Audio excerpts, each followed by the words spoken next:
James Comey, you seem in a very relaxed sort of condition. Perhaps that's what comes with having left the job behind you. But do you ever wake up at night and think, have I played a part in bringing President Trump to the White House?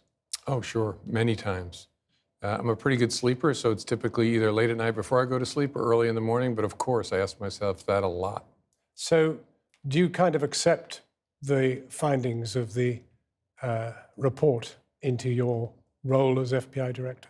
I do in two senses. First of all, I agree with the vast majority of their conclusions, the facts they found, and even where I disagree, I still respect their difference of opinion with me, and I'm very glad they did it, and I urge them to do it. They don't say you're biased by any means. They really simply seem to be most concerned by the fact that in some way you usurped the role of the Attorney General and spoke when such a speaking should have been done by the Attorney General.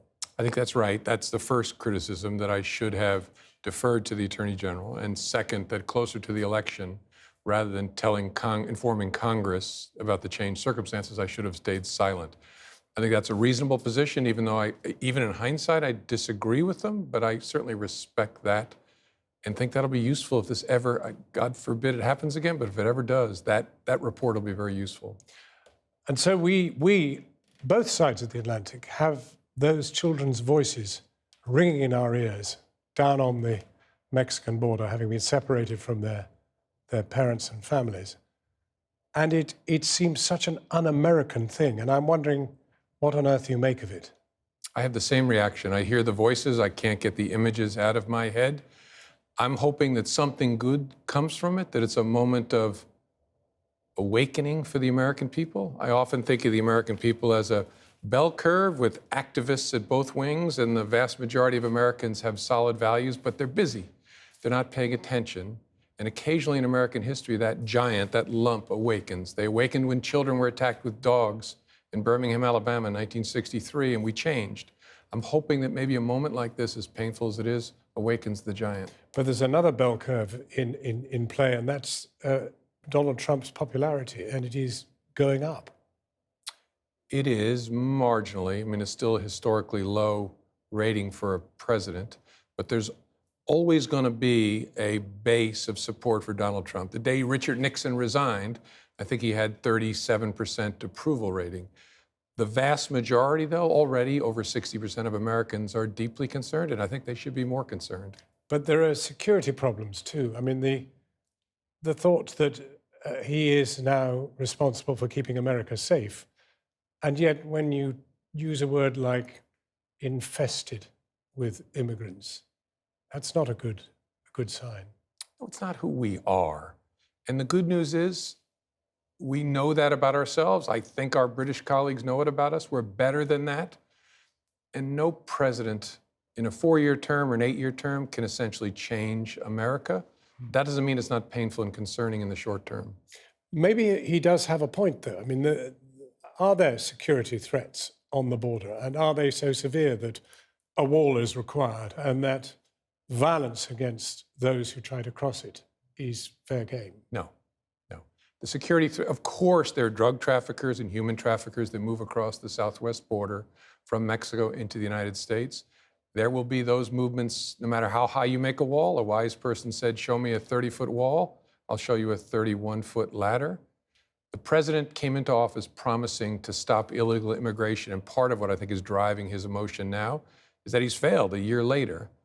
That's not because there aren't enough barriers at the border. It's because parents are fleeing a house fire in Central America. Any parent would run out of a burning home to save their family. That's what's happening. When you were going after Hillary Clinton's private use of email, shouldn't you really have been spending that time, that energy on Trump, on his funding, on his background, and on Russia? Well, there's not an either or with the FBI. With 38,000 people, we were able to do many, many things at the same time. Whether Hillary Clinton mishandled classified information was an important question. It was referred to us by an inspector general. We couldn't do other than investigate it in a responsible way. That doesn't mean we didn't do lots of other things during that period of time and since. So it was never a trade-off. But do you think you did enough? Yes, I think we investigated in a responsible way as quickly as we could. And again, I don't know whether the special prosecutor will find facts that are disabling with respect to the president's connection to Russia. I don't know that. We began that investigation in the summer of 2016, focused on other Americans, and worked it as hard and as well as we could. But one senses that because the public euphoria was gathered around the Hillary investigation, that even if your eyes were not blind to the possibilities of what Trump perhaps was up to, the rest of the country was concerned, and possibly they were not rewarded with enough diligence. I think you have to separate it into two pieces.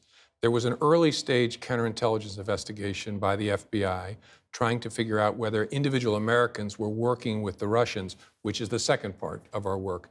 The Russians engaged in a massive effort to interfere in the election. That was President Obama's decision about whether to tell the American people about that. There was actually never serious thought given to talking about an early stage counterintelligence investigation, because honestly, what would I say? We had just begun. Candidate Trump was not the subject of that investigation. We didn't know whether we had anything. So I don't know what I could have responsibly said, even if I was inclined to at that time. But the culture in Washington surely was that a disbelief that Trump could win.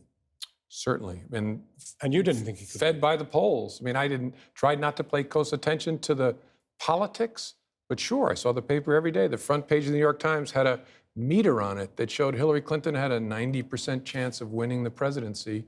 That was just in the air in Washington and I think around the world. But did you disable that 90%? I hope not. The honest answer is I don't know. And what makes it even more painful is it wouldn't change how I would think about the decision on October the 28th. I couldn't consider whose political fortunes would be affected or the FBI is done. And so I don't know. I'm married to a strong supporter of Hillary Clinton. I was going to say, it's in your book. I write about her in the book, and she'd very much like to find a scientific study that shows her husband wasn't responsible. I don't know whether that will ever happen. And I keep saying to her, look, I love you, but it doesn't change the decision I had to make. It was a choice between bad and worse, and I couldn't make it based on political grounds. Are you worried that the Mueller investigation will take so long that it will actually have no effect? No. It's already produced, I think, charges against 19 people. And I know the nature of Bob Mueller and his team. It's the all-star team of all-star teams. And so I don't know anything about what's going on inside there, but knowing the people and seeing the indictments so far, they're marching along at a very good clip. Don't you think in the end it will find what America already knows? I don't know. Again, I don't think any journalist knows or any private citizen knows because there have been no leaks. People have been surprised by some of the criminal charges he's filed publicly. And so it's possible that even well-informed people will be surprised by what he finds. I just don't know. I don't know about America, but living in Europe, people are alarmed by the language he uses. People are alarmed by the tweets he tweets. And they're beginning to wonder, is there a security threat here? After all, he's talking about telling NATO to pay for their own stuff. Well, that's perfectly justified. But at the same time, it suggests a breakup of the old alliance. I understand that concern. I actually think the more serious threat is to our values. One of the reasons I wrote the book was to try and urge a conversation about our values above our political disputes. The alliance, especially between the UK and the United States, is too important, too long-lasting, and on so many dimensions that no president could screw it up in the time that he has. There'll be pain, there'll be setbacks, but we will be okay. The United States will be okay as a country, and this relationship and that with our other key allies will be okay. This U-turn on immigration, on separating children and families, I mean, we look at the American Constitution with enormous respect because it is a written constitution. We don't have a fully written constitution. And it has a judiciary that, interrogates it. Yep. But does Trump have a respect for the US Constitution? And indeed, can the Constitution manage Trump? No and yes. I don't believe this president has respect for the rule of law, which includes our Constitution, and is constantly attacking it and undermining it. And that's the way he operates. So that's the no. The yes is the U.S. Constitution and the values that it represents are stronger than any president. There is no deep state in the United States, but there's a deep culture that involves the commitment to truth and the rule of law, especially in our military and our intelligence and our law enforcement. This president cannot change that in the time that he has. If he were going to serve for a generation, I'd be worried. So we're going to suffer pain. I describe it as a forest fire in the book, but we will recover and things will grow in the wake of it that couldn't grow before. But you see, look, we witnessed pain in these last few days. The children wrenched away from their families. One of them, a Down syndrome child who had absolutely no idea what was happening, was in blind panic. And that seemed to have no constitutional stoppage on him simply doing that, tearing them away.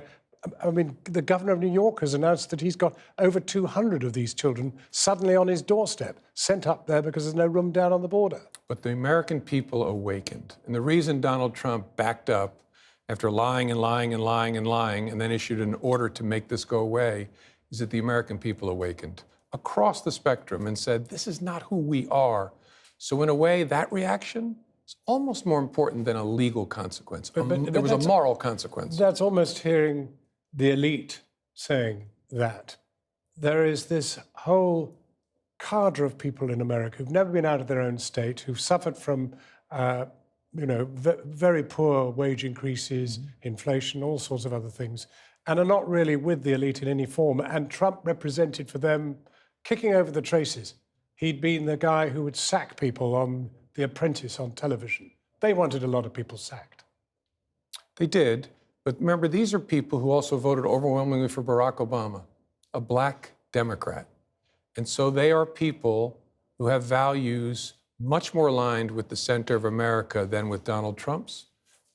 And in the long run, that gives me hope and optimism. And those people, in the main, were horrified by what they saw with the treatment of children at our border. You were once a Republican, not so long ago, and you left the party and you're now an independent. Correct. And I'm wondering, has this changed you as a man? I don't know that it's changed me as a man, but it's given me a drive to try to participate. I don't love being a public figure, despite being called a grandstander by the president, but I have to speak. And I'm ashamed of the Republican Party for their silence. I don't know what they'll tell their grandchildren about what they did today while this was happening, but I have to speak. So in a way, it's given me an impetus, lit a fire in me to participate in this conversation. But there's not a great cohort of Republicans coming with you. I mean, and one thinks of people like Senator McCain, who's now very ill, but who would undoubtedly have thought as you think. And that's the worry for us here, that perhaps America is becoming a different country. No, it's the same country, but if you stare at our history, we've been here before. The American story is an upward sloping line, constant progress, but it's not a hard line. It's actually a jagged line. If you look close, we make great progress, we have retrenchment. We make great progress, we had retrenchment. Joseph McCarthy dominated our politics in the wake of all the change right after World War II, and he was the king, and people were afraid to alienate him. This was the guy going after communists, yes, un-American activities. And accusing innocent people of all manner of things, and politicians were afraid because the base supported him. Well, Joe McCarthy was ruined 4 years later. It was over. The fever broke. And we've been in places like this before. This fever will break. You will see more Republicans, cowards that they are, change as the country awakens. You will see that. Do we bank on you as a realist or as an incurable optimist? A realist because I understand American history. And I've seen this and I've studied it over and over again. We've done this during our history. We have this wonderful, often fractured, turbulent, spectacularly diverse country. And it leads to this jagged line of progress. We're in a downward movement. It will come up again and the slope will remain positive.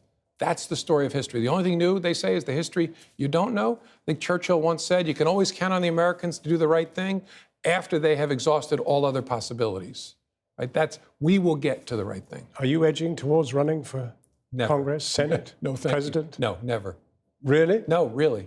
That's not my thing. But I don't need to do that to be useful. I can participate now, and I hope when our country finds itself again, I'll be a teacher, just a tall guy walking around campus. On this program, we've done a great deal of work on Cambridge Analytica, and it was we and The Guardian and the New York Times who broke the story. Do you think Cambridge Analytica and their role in the US election and the rest of it should be investigated? Yes.